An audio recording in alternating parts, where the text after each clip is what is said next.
Being a teacher, I'm fortunate that students shoot me questions that I get a chance to offer. And they get me thinking, and hopefully they help the students out too.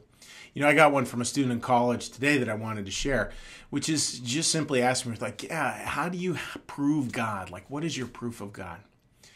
And I was thinking, everybody will have a different answer for that. But for me, it comes down to a simple heart piece. I frankly have never found God to be just some sort of geometric proof where you could go A, then B, then that obviously means C. Haven't really found it that way.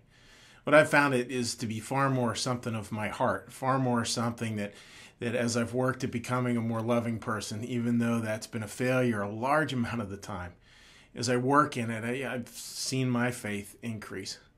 And why is that? Well, I think it's because I just see like these echoes of God everywhere. Whereas we step out in loving ways to serve others, that the echo just starts going round and round and round, and we see that love reverberating throughout the world.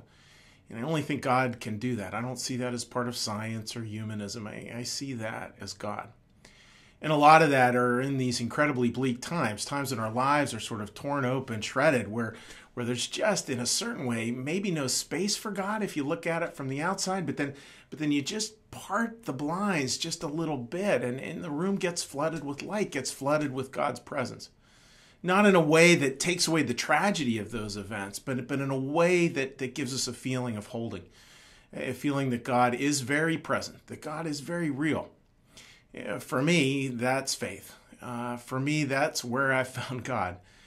Far more, again, a piece of my heart than anything to do with a thought or a proof.